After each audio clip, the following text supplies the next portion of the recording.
we doing, Jamie? Very good, Sean. Nice to meet you, sir. Nice to meet you too, man. Nice to meet you too. Absolute pleasure to be here and genuinely such an honor to be asked to be the subject of an interview. So thank you so much for having me. Man, come on. I mean, you're a filmmaker, 10 films under your belt. You're exactly the guy we're looking for. Brilliant. Well, thank you very much. I appreciate it. Much appreciated. How are you? How's your year started so far? How's Very good. I mean, the odd hangover after New Year's Eve, but I'm fresh now. I mean, I'm going to do the old January gym thing and stuff like that. So Very we'll good. see how it goes. How about you? Very good, man. Very good. I've got my 11th short film coming up at the end of January. So that has I know that by the end of this year, I'll be looking back in January and just say, my goodness, that was just tunnel vision towards the film. But Mm. that's kind of the best, nearly it's such a good way to be because you wake up every day with the most acute sense of focus and the most acute sense of what you need to work on and focus on, which is amazing. Now I'm not sleeping a huge amount, but apart from but it's all worth it.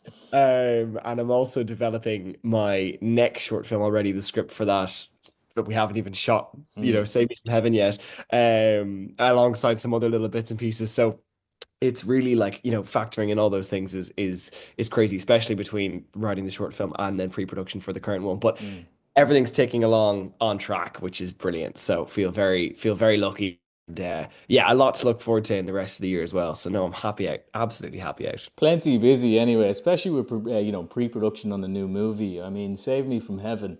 On your Kickstarter alone, you raised 15,000, I believe, €562 from 108 backers. I mean, that must feel incredible as an individual filmmaker here in Ireland to have that many people supporting your vision. How does that feel to you?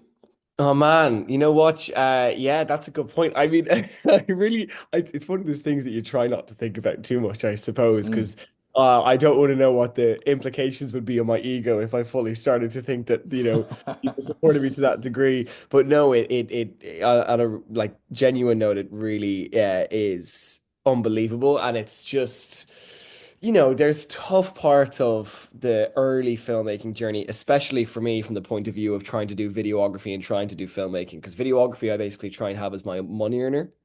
Mm. While filmmaking, I try and have as the passion project. And there have been some videography projects, only one or two, but where when you're at a young age and you're just getting started, people try and take advantage of you a little bit. And I had one or two of those experiences during my gap year, which is what my short Oh. film life again kind of looks into a Mm. little bit.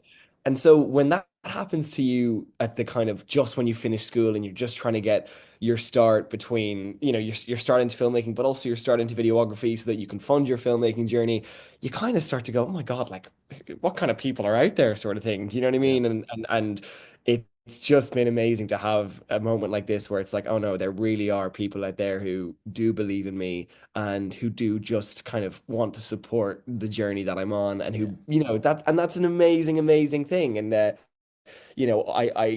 that note as well, in terms of there being some people that maybe you need to watch out there for in the videography landscape, maybe Yeah. Yeah. it, since those moments, I have only been surrounded by the most wonderful people. Do you know what I mean? And I think it's just a Yeah. case of Yeah. like in any industry, it's like sometimes you're pursuing what you want to pursue, you're going down your path, and you'll just meet the wrong people sometimes at the wrong times. And it's just a case of re-navigating yourself a little bit and then continuing on. And I think the more you re-navigate, the closer you arrive to your community, your tribe, to the right projects, etc. And that definitely feels like the journey that I've been on, and I feel very, very lucky to, yeah, have had the support that I've had on the film. It's just unbelievable. Yeah. I mean, it's incredible, Sean, to have that much support alone and being in so many different worlds, so to speak. I mean, you're a filmmaker, you're a presenter. I mean, your Instagram, YouTube, Yeah. everything like that. I mean, you had your presenting shows like the kids rugby, the rock and roll, and the Yeah. makeover series and stuff like that. I mean, it's great that, I mean, even though you're dealing with people that maybe aren't the best and stuff like that, you're still looking on the positive and stuff. So fantastic, man. If I'm going to take it a little back, if you don't mind, to when you started. Absolutely. I know you had your first short film in 2017, Blood, Sweat, and Yes. Tears. I mean, I had a look at that during the research for the interview, and I've been in the Irish short film scene, as in not myself, but I've been talking to so many people who make films and stuff. But for your film, when 2017, you're 20 now, so what, like Yes, 13, did you make that? yeah, I think must have been I was going into first year. I was in first year of secondary school and I made that. I think Yeah. it was 12. If I'm not mistaken, I was 12. Wow. Oh Yeah. my God, man. I Fair don't. play. Thank you very much. I was like 13. I no, I was 12 because I remember I was 14 in third year, and I always thought that Mm. was very young. So doing the maths backwards, we'll say I was, yeah, 12 in first year. Yeah. Yeah, so 12 when I made Blood, Sweat, and Tears. I'm very glad you enjoyed it. Thank you, man. Oh, I did. Like, I mean, one thing about it straight away is when you look at, say, short films from kids, young teenagers and stuff, they never look like that, though. I mean, how did you get the camera back then? As in, how'd you make it look good for a first year in Oh my secondary goodness. school? Well, that's the thing now. Looking back at it, I'm not sure it looks good anymore. But no, Well, I see what. for a 12-year-old, it's good, Yeah, you know? well, thank you Yeah, very much. Thank you very much. I mean, to be honest, that is a case of this is kind of it's the short film that I consider my first official short film. yeah. For listeners, I'm saying that with apostrophes basically because before I had made a ton of short films before that as well. Do you know what I mean? So the idea isn't that that was the first time I picked up a camera, and I think that's maybe why, hopefully, thank you very much. It does maybe look decent, you know what I mean? Mm, For that age, it's I think it's because I just had spent, you know, probably at least the last 4 years before that, and definitely like really shrewdly the last 2 years before that, really focusing on filmmaking. mm, And always with a very kind of a hobby element to it, not really believing at all that it could become a career yet. But yeah. yeah, I was really experimenting with it before I made Blood, Sweat, and Tears. I mean, really, my absolute like burning desire to pursue a career in film started when I was about 7 or 8, and I was acting on a Tesco commercial. And before that, I had spent all of my time watching behind the scenes featurettes and behind the scenes Yeah. YouTube videos of Pirates of the Caribbean and Doctor Who. I specifically remember Me those too, two. man. Me too. Yeah, there you go. I mean, the Doctor Who Confidential was just a game changer. Oh, Like it's the brilliant. It was brilliant. I mean, I watched all of it as unbelievable. well. I mean, especially like David Tennant, Matt Smith era, Yeah, fantastic. Like, yeah, yeah, absolutely, yeah. absolutely. But the insight you would get into the behind the scenes process when watching those episodes was just Yeah. unbelievable, like absolutely stellar. And so when I was 7 or 8 and I was on this set for the first time, it was unbelievable because it was like all of these things that I've so passionately been exploring for the last kind of 2 to 4 years. Uh, all of us, sorry, no, but for the past couple of years, even, sorry, this is now at the age of 7, looking back and at that moment it was like, oh my goodness, like I'm there Mm, now. I'm in the world that I've wanted to be in for so long. And so kind of, yeah, between that age of 7 and 8 and 10, it was a case of doing whatever I could to get my hands on any camera. So I got a this little camcorder for my communion, I remember back in the day. And that was the best present ever. And my dad yeah. had Windows Movie Maker on his computer, so I would film on that, edit on my dad's computer. And then when I was 10, game changer, got an iPod Touch. And so that meant that I could film and edit on the one device because you can edit on iMovie on the iPod. Hmm. Uh, that was unbelievable. That was such a game-changing moment and taught me a little bit about color grading, even just through using the filters in the iMovie app and editing structure and music and everything. And so between 10 and 12, I just kept making loads and loads and loads of little videos like that. Again, I wouldn't actually call them short films, just little videos on that. And then Blood, Sweat, and Tears came around when I was walking through my school in first year and I saw a poster for Fresh Film Festival, Ireland's Young Filmmaker of the Year, open to entries. And I said, that's a thing? I genuinely had no idea it was a thing before that moment. And it was just outside the art classroom, which goes to show the importance of art classrooms in secondary schools. Exactly. Yeah, I walked by that and I said, "Oh my goodness, well that's perfect." Made blood, sweat, and tears, and I suppose you could say the rest is history because really, like that festival became my goal every year, and that is what kept me going. I'm sure you might get on to some of those other films, but you know, every year, every summer, it would be a case of, okay, now I've got to make a film for the next year's Fresh Film Festival and the next year's Fresh Yeah. Film Festival, all the way up until I was no longer eligible because I was too old. You I mean, know, so, yeah. I mean, it must be great as well when you're winning the award each time as well, multiple times. It must feel fantastic. I mean, even with like your early stuff, like I think it was the second one, Brother. Is that your second one, Brother? yeah, brother, that's the Yeah. second one. Yeah. You had like the rugby team in that one. Was that the one where you had all the rugby guys? I mean, were you on a team back then? How So did you, that as a was, kid, be like, yeah. guys, get in my film? That was actually Blood, Sweat, and Tears, funnily enough. That was still that first one. And Right. really, that was a case of just me following my good friend Paddy, who very kindly acted in the film for me, and who's still, we're still good friends to this day, despite maybe the embarrassment I've put him through of having him in a short film at the age of 12. But, the story follows him, kind of in his room and at Mm. home running around fields, etc. And so at the end of the film, it was a case of, all right, Paddy, I'm just going to film you at rugby training. So that's just my school's rugby team. That I literally went down with my dad's phone and my camera down to and just said, look, I'm not going to play today. Is there any chance I could film training instead? And then obviously because my friend Paddy was playing on the rugby team, it thankfully made sense in the context of the film. No, I mean, it was great. I mean, from me myself, I went to a rugby school, I went to Yeah. Terranure, you know. So when I was seeing the rugby players, I was just thinking, Jesus, wow, the balls on this kid going up to the rugby team, going, guys, my short film, let's go. You know, that's great. You know, it's great. Yeah, they were all very And open-minded at the time, thankfully, so very lucky. so I assume with these movies, I mean, the short films, it's a tool for your self-expression. When did you realize that's how you wanted to express yourself? That's a very good question. I tell you what I think actually was a really key element of self-expression through filmmaking for me. It was YouTube actually, making YouTube videos. I think with my short films, that was always a case of wanting to have maybe an experience outside of my life. As much as it expresses myself, it is also this thing of we get to build a world. We get to build a world and build a story. And oh my goodness, the fun we're gonna have like filming this together. I just, those early days of independent filmmaking when you're like a teenager. I mean, sometimes there's nothing more stressful, but also some like there's just nothing more fun than those moments of just filming stuff in front of the camera. It is just such a thrill. And yeah, I think that was maybe a desire. It was also a desire of, look, the more short films I make, hopefully the better I'll get, and then hopefully I'll be able, producers will look at my work and say, oh, he might actually be worth working with as a director. I think there was always Yeah.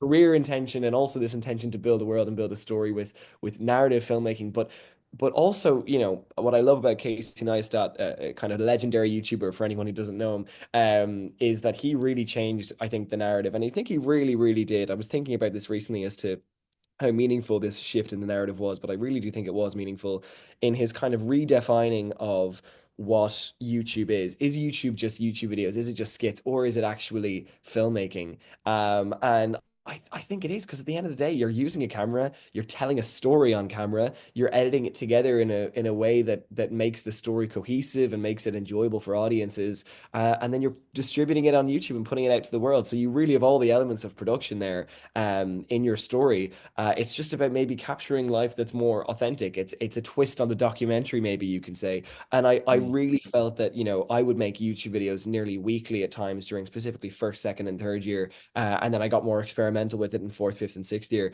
But with first, second, third year, yeah, I'd upload nearly every week. And I really felt that like that was an amazing way to express myself and express my excitement for the process of filmmaking and the journey of trying to become a filmmaker as well. And also just the journey through life. Like I remember, it sounds like such a trivial thing now, but I remember really struggling, and especially in third year, with just the intensity of the junior Yeah. cert, which sounds insane, but like No, I I nearly relate. I was there too. I I relate. I nearly went harder for the junior cert than I did for the leaving cert. Like especially with Mm. the leaving cert, I had the benefit of other responsibilities. I was working on films at the time, and in sixth year, everyone's socializing a lot more, and there's 18th birthday parties and stuff. There's a diversity to your life in sixth year that makes it more tolerable, I think, the leaving cert. But for the junior cert, I did the stupid thing of saying, okay, like once like January, February's done, I'm stopping filmmaking for a Mm. number of months. I'm not going to see my friends. I'm just going to study. And it was nearly like the worst thing I ever did, because from like March through to June, and that's a good like 4 months at a very young age. I just basically studied for those 4 months, and I remember making videos then about that at the time and trying to explore that later in that year, going, why did I do that? And I completely burnt myself out, and I spent like a month or two really trying to build up my excitement for life and for filmmaking again. Yeah, like I remember being able to talk about that on my YouTube channel, Mm. even at the beginning of third year and at the end of summer. And it was nice to get that stuff off my chest, but also then to put it out there in a way that I think other people could then relate to, that was really Yeah, nice. yeah. No, especially with kids in Ireland, 15 is such a weird age. And the Irish school system, when you're in there, I mean, it's very much the junior cert is like, I mean, your Be law all and end exam. It's all. the most, it's the bar. Like, it's Yeah. so important to these people. And it's great that you found filmmaking as a way to get out of that afterwards Yeah, and get back into a groove and get back to, absolutely. being you. And one big question. bringing it back to these early films and stuff like that, even a little bit after the junior cert. Growing up myself in Ireland, I know if you want to be a filmmaker, there's a lot of things where people are saying, all right, well, there's many different avenues you can go down. You can go into college, IADT, film and TV, do stuff like that. What did you do to learn in terms of just making the films? Did you do all of this just without the college scene? I know you're going to college now, but Yeah. earlier, did you think about it or? Yeah, so even now I'm still not technically in film school. So I am doing I'm in college doing film studies in Spanish. But it's thank I like for me I'm very happy that it is very different to film production in that film studies is really a case of sitting in a classroom and watching films from all over the world, from all parts of history, and learning about the context in which they're made, learning about how they were put together. Like for me, that's what I need to sit in a classroom for, because at the end of the day, I unfortunately just I don't watch enough films in my own time. I certainly don't watch diverse enough films in my own time for me to be able to properly Mm, learn the diversity of film that I would like to. Do you know what I mean? And so yeah. I think with that's why I want to go in college, and I study Spanish as well, purely for the purpose of just diversifying my life and making sure I've got that stimulation as well. And so I'm not basically in film school, and if I did, let's say, go straight into film school outside of secondary school, I would probably be in third year of it now. Now, what I ended up doing was basically taking a gap year, so now I'm in second year of this other course. But you can imagine that that's where my kind of developmental stage would be. Mm, But for me, it didn't make a huge amount of sense for me to go to film school. And I think it's a difficult thing to answer because there's few ways I can answer this question without sounding like really arrogant and basically saying I knew it all before I even finished secondary school, which is mm, obviously not the case. And even just in prep for this new short film, I'm always remembering how little I know about filmmaking. But for me, I just always felt that the process of filmmaking was something, especially narrative filmmaking, especially this kind of writing, directing of short films, which is just a process that I hold so dear to my heart. It always felt like something I wanted to pursue in my own time and in my own way, in a way that wasn't kind of, I suppose, restricted around college schedules or college assignments. mm, And so for me, that's why it made the most amount of sense to not go to film school. And basically, then to actually answer your question, okay, Sean, how did you learn this? Then it really is a case of just doing it. Do you know what I mean? And that is the worst, most frustrating piece of advice to hear when you're 12, 13, 14, 15, 16, 17, 18, when you're trying to figure out how to get a start in filmmaking and someone says just start. But unfortunately, like that's true. And that thing of you can make a film on your phone, that applies to my journey, and that blood, sweat, and tears. Half of the footage in that was shot on my phone. The other half was shot on my dad's Canon camera, which again was edited then, I think, on iMovie on my phone, if I remember correctly. And then eventually I was able to, save up money to get Final Cut Pro on my computer, and then edit on that. And then it went bit from there. But, it was a case of starting making films on my phone, and then at the same time trying to make YouTube videos at the same time. So I was always practicing my filming and editing with that. And then, saving enough money to get my GH4 with the nifty 50 at the time, until mm. eventually I could get a more expensive lens, etc., etc. And so the journey kind of just unfolded from there of, you have a hunger for making films, you have a hunger for wanting to make those films better each time. And I think as a result of that, you're constantly trying to make them technically in terms of production feel better. And so I was just very lucky then that, yeah, I had kind of that sense of drive and direction throughout secondary school, that by the time I arrived at the end of secondary school, I had a general understanding of the different elements of production, of where I wanted to kind of fit within the general elements of production as well, and specifically from an acting, writing, directing point of view. And yeah, I think that gave me also a bit of a portfolio, which is great from there. And at the time when I was making these short films, I never would have thought that this would be a portfolio that would actually result in me being able to get jobs afterwards. But thankfully, I've been very lucky again to discover just the wonderful people that are out there in the Irish industry who have expressed an interest in working with me based on these films that I've made, by myself with no money, throughout secondary school. And so unfortunately, I hope that answer kind of, that It does, Sean. It does, and I'll tell you one thing. It's a fantastic message, your story, I believe, because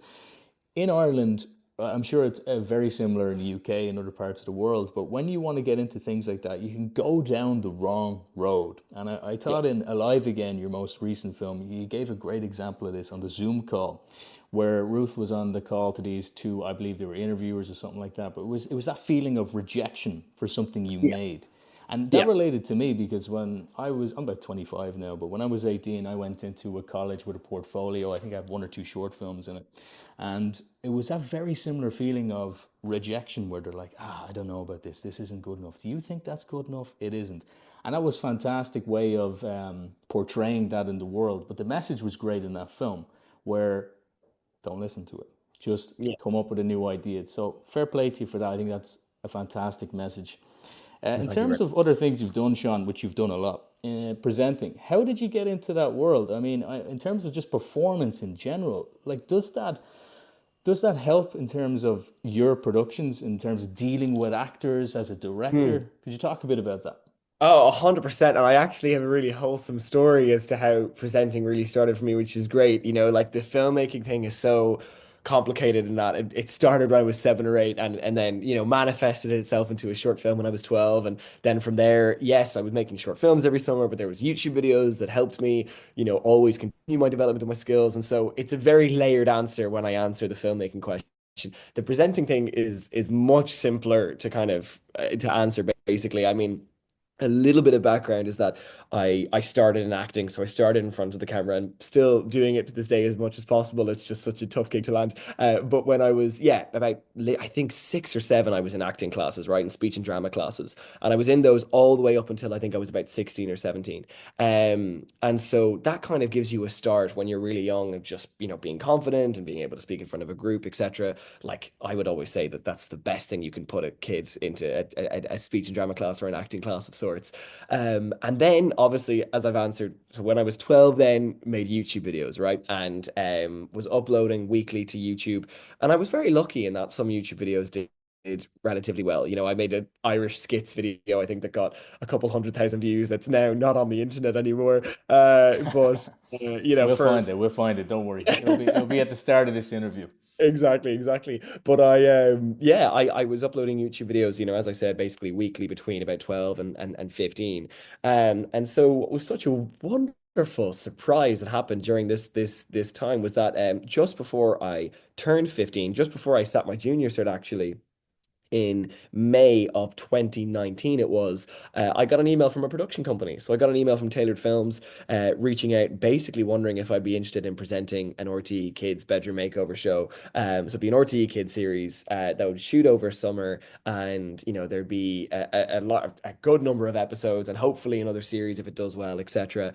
And that was like such a big moment for me and also for my parents, for them to kind of finally see this mad thing that I'd been doing up in my room all these years actually manifest into, somewhat of a tangible job and a tangible opportunity was amazing. And it was the first time that I got an on-screen job. That wasn't just through the regular kind of casting auditions route, right? It was actually no, Sean, you've gone and it was a very practical example of you've earned this opportunity yourself and that you uploaded YouTube videos. And if those YouTube videos didn't exist, you simply wouldn't have been offered this gig, right? And so that I obviously didn't even think twice about it. Immediately took them up and it was so excited about it. And yeah, we made the first series that summer. The next summer was COVID, but we managed to still make a series during that as well, series two. And then we had Christmas specials even the following summer as well. So we basically did like 3 years straight of this kids series, which was just such an amazing experience. And I think even like one, it gave me a start as a presenter, which is great. But also it gave me another in into the Irish industry and that, okay, now I have a relationship with the production company because I'm working closely with them as a presenter, but they know that filmmaking is also like for me the long-term passion and vision of mine. So even developing a relationship with them has been amazing and so exciting and an opportunity I would not have had otherwise without the kids series.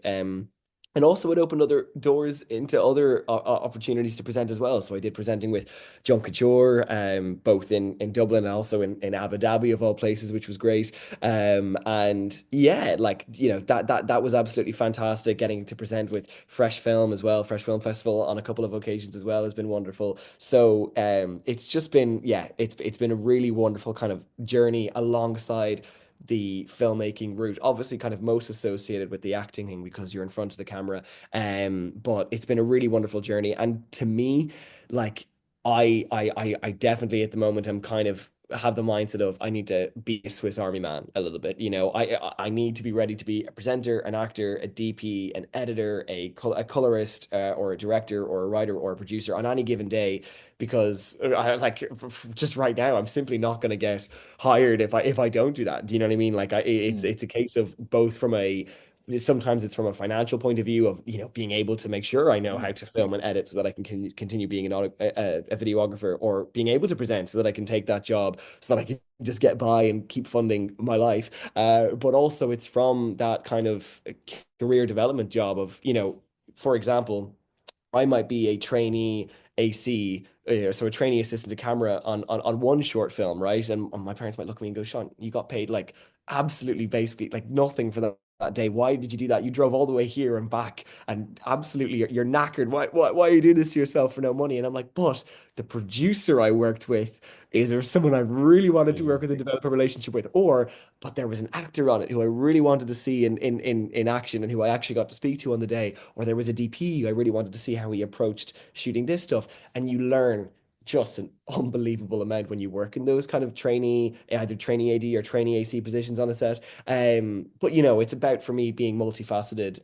Again, from a practical, this will allow me to actually have a sustainable career point of view, and also from the point of view of this will allow me to develop my career and work with people who I want to work with. And it also diversifies your work as well. I think if I woke up every day trying to just be a writer, I think my scripts would probably be better, but I would probably be a little bit tired of it. Do you know what I mean? And maybe a little yeah, bit burnt out of it. Whereas I love that, right now I'm having a conversation with yourself, and then after this, there's a prep call for, with the DP and production designer and gaffer for the next short film. And then after that, there's more writing for another project. And then after that, there's something else. And then, later this month, there'll be videography or whatever it is. I love that there's that diversity to everything. Do you know what I mean? And I yeah. think it specifically acting, like for me, that is the most fun I can have on set. Like without a doubt, like directing is for me the most potentially fulfilling role, in that you're really like, especially when you've written and directed a project, you're there from the beginning to the end. And I love editing. I love kind of writing, directing, editing. I feel like that is it's such a it for me, that those are the three stages that I have to include in my directorial process, because that just makes it a more holistic journey, and you have control over it from beginning to end. But it's a very stressful position, especially on set. Like on set, your job nearly is to be in your head. Your job is to nearly be thinking about the present moment and what the actors need and the DP needs, but then also about, is it going to rain? Is the actor going to arrive? And I know a lot of these questions are producer questions, but as a director, I still always ask myself those questions anyways and worry. The wonderful thing about acting is your job is to just be there on set on the day and surrender to the director's notes and to the script. And I it's just such a flip. It's such a change from, yeah, it's the complete opposite nearly of directing on set. It's the complete opposite of that experience. And it's so refreshing to have. So any opportunity I get to act, I love, and I'll always, welcome with open arms as well.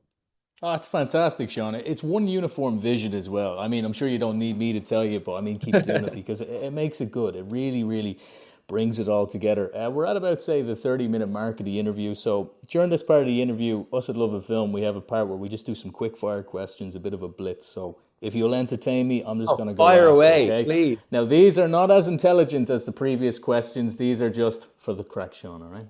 Of Right. course. Very serious now.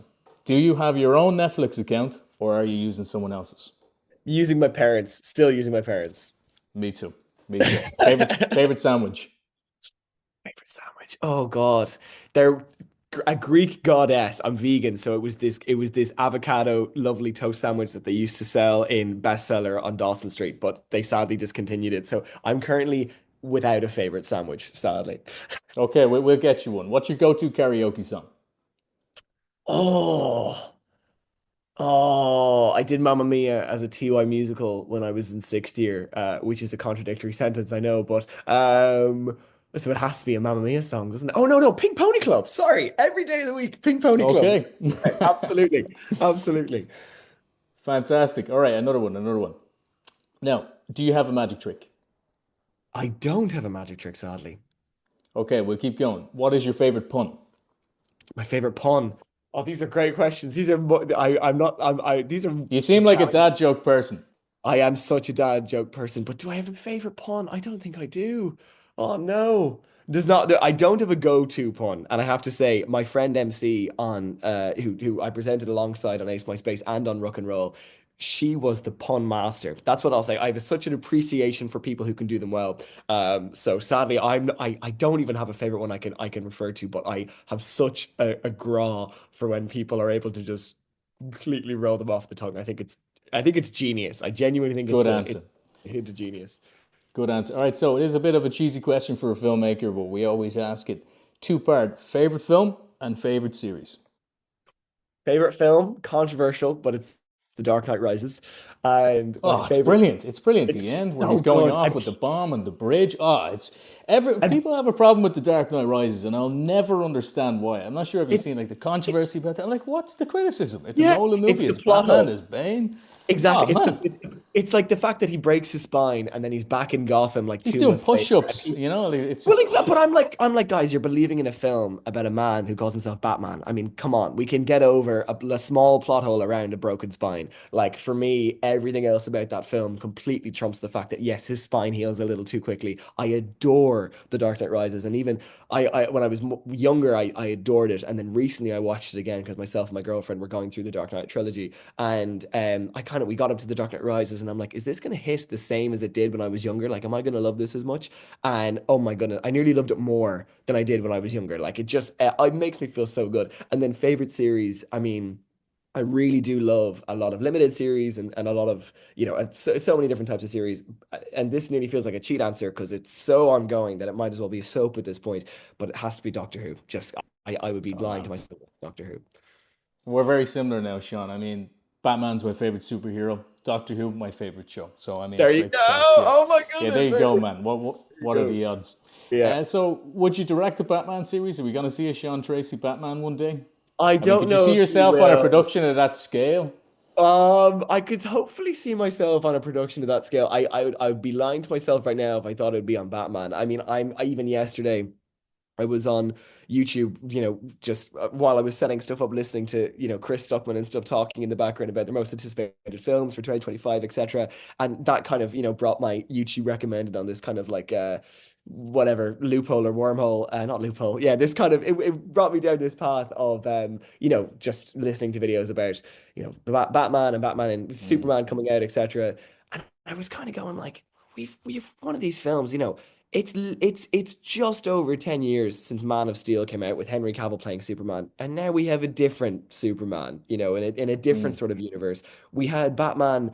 I can't wrap my head around the fact that we had The Dark Knight Rises finish in 2012, and then we had Batman versus Superman in, I think it was 2017, and it's like 2016, yeah. like Sorry, I'm a bit of a 2016, Batman nerd. I'm like 2016, straight no, but away. Come on. before I a was full there, you know. IMAX is 16, saw BVS twice, you know. Exactly. But a 4-year gap for me is crazy. And I just think that, Yeah, we need these characters to, I personally think, go away for 20 to 30 years at yeah. least Good point. before it's justified to bring them back. And yes, there's such amazing characters that we can interpret in different ways, and I absolutely appreciate that. But for me, there's just I might do other types of interesting superhero things. I think Nolan proved how you can do that in an amazing Yeah. way. Villeneuve is doing it with Dune. I know it's not a superhero film, but it's of that same kind of atmosphere nearly, but in a Mm, very directorial way, or he's his own directorial edge on how he presents that on screen. So there's a way to do it really interestingly, but I really wouldn't be seeing myself, pursuing, for example, the Joker or pursuing the Batman or yeah. pursuing Superman, because for me, I think they're rinsed dry at the moment. Maybe let's Okay. say the Batman 2 is Matt Reeves' the Batman 2 is like the last Batman film for until I'm like 60. Maybe then the discussion can happen because I'd be like, well, yeah, we're due one by now. But I just feel like those characters are wrung a little dry at this point. So I Yeah, don't I think that couldn't would agree happen. more. I really couldn't agree more. It's a fantastic point about it, especially like I am very much looking forward to Superman, but 20 Yeah. year Also, gap, it could be great. I mean, look at the difference would between be Adam amazing. West and Imagine the Michael Keaton, Hulk. and it's yeah. It's been great to sit down to you and just get to know you today. I think you're, in terms of filmmaking, young Irish filmmakers, you're a fantastic story for people starting out. As I said earlier, it's just a message of you don't need to have all these amazing grades, get into a film course, all these things. If you want to make a film, as you say, even some of your videos, you can establish yourself as a filmmaker, you can do it. So thank you for that, Seán. It's great. We end these interviews usually with a closing question, and it's a bit of a generic one, so forgive me for that. What advice would you have for people starting out in the film industry? Oh my goodness. You know what? I won't answer with the very first thing, just start, or for someone who's started but who's still figuring it out. My answer is always keep Yeah. going as well. So I'll avoid the just start or keep going answers. I think Mm-hmm. my advice would be to be open-minded, um, to work on as many different sets as possible, and yes, to think laterally with your community of filmmakers. That's really important. And it means that you will develop a community who will work with you on your own projects. That's so important. But you also do have to think vertically as well in a way. And I don't mean that in terms of be selfish and just rise up the ladder and always climb and kick anyone off who's in your way. I don't mean that in the slightest. I just mean as much as you should be making films with your friends, also be trying to reach out to producers who you really look up to DPs who you really look up to. You can, if you go to Galway Film Flat and you see a short film that you absolutely love, there is nothing stopping you from looking up the producer's name on Instagram, sending him a DM or her a DM, or the same goes for the DP, same even goes for the director, and saying, look, I'm trying to get a start in filmmaking, trying to figure out the landscape. I'd love to work on your next short, especially if they're in a DP producer role at Galway. They're like a director it might be 2 years before their next project, but the producer in DP, they're nearly definitely going to have another project probably that year. And chances are, like I've said this to my friends, and then a week later they're working on a short that's above a standard they've never worked on before, working with cameras they never worked with before, actors they've never worked with before.